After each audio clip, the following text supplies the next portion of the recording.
रूबरू रोशनी रूबरू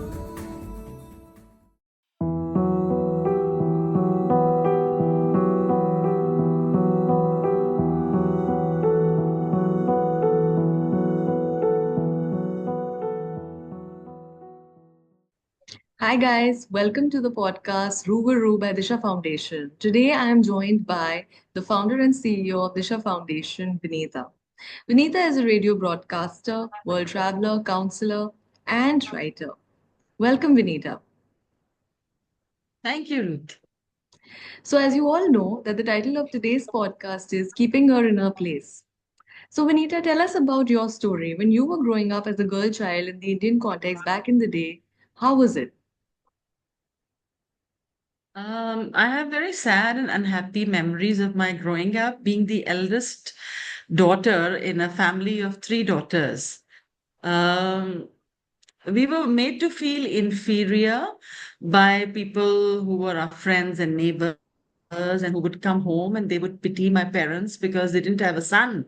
And they would repeatedly ask, oh, you have three daughters, you don't have a son.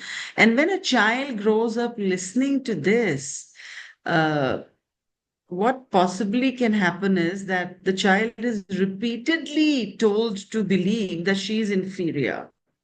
I began to think that maybe I have some kind of a handicap. Why are my parents always pitied because they don't have a son?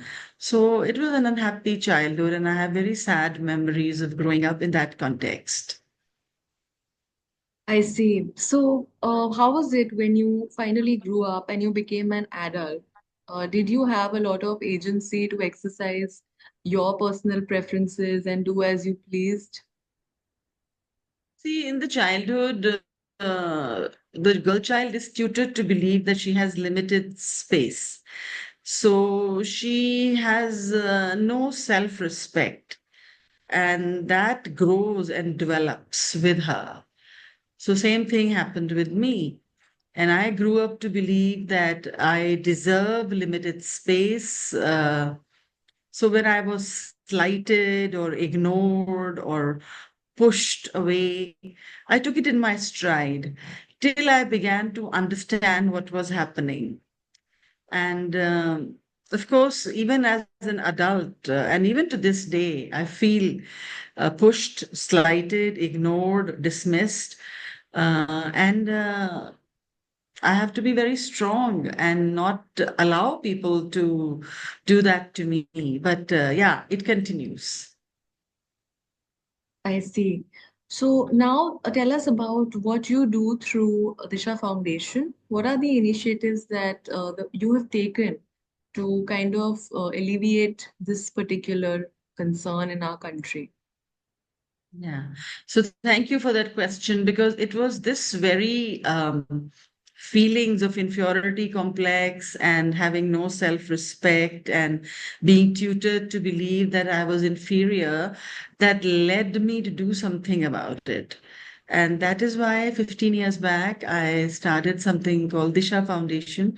And through our radio broadcasts and through our efforts of reaching out to school children, college students, families, what we do is try to change the mindset of people. We try to provoke them to think for themselves, to understand that God has made male and female in his own image. They are differently made, but they are equal. And the home, the parents being the first teachers, and the home being the first classroom is where it all begins. And as we know, that child psychologists say that till the age of 7, a child's mind is pretty much shaped.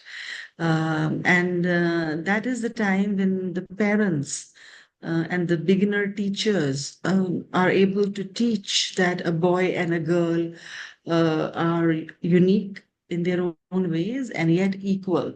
So, through Disha Foundation, we have been trying to help people understand this.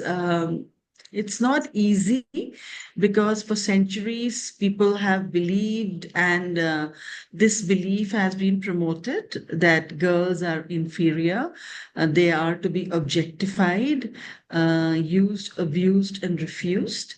So it's not easy. We receive a lot of pushback.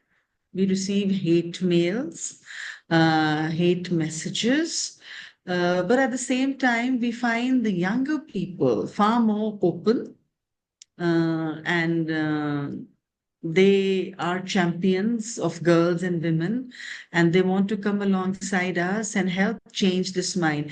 And there are some elderly men, like I remember one Mr. Arora from Delhi who contacted us after hearing our program and said that he never thought that his wife and his daughters have to be consulted over issues in the family, because he's a strong patriarchal thinking man, and he always believed that it's only the men in the family who take decisions. So when he heard our broadcast, he was really touched and moved, and he was humble enough to call us and tell us that he's going to do things differently now, and he's going to consult his wife, and he's going to consult his daughter.